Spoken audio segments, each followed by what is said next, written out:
ജപമാല ചെല്ലുമ്പോൾ വെറുതെ നന്മ നിറഞ്ഞ മറിയമേ സുസ്ഥീകരണം അല്ലെന്ന്, ഇതൊരു ജീവിതമാണെന്ന്.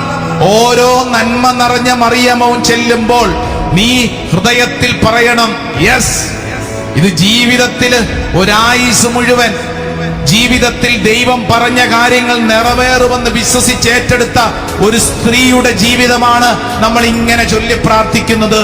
വചനമാണ് പ്രാർത്ഥിക്കുന്നത്. അങ്ങനെ പ്രാർത്ഥിച്ചാൽ എന്താ ഗുണം? നിന്റെ ജീവിതത്തിൽ നീ ഇന്ന് കടന്നു പോകുന്ന അനുഭവങ്ങളെ പരിശുദ്ധ മറിയത്തോട് ചേർത്ത് വെച്ച് നിന്റെ ജീവിത യാഥാർത്ഥ്യങ്ങളെ തിരിച്ചറിയാൻ പറ്റും.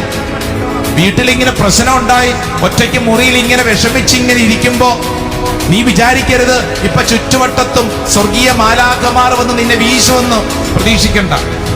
നീ ഇരുന്ന് കരയും. കരയുമ്പോ പെടഞ്ഞു വീഴരുത്. കയ്യിൽ ആ ജപമാല പിടിച്ചോണ്ട് ചിന്തിക്കണം, എന്ത്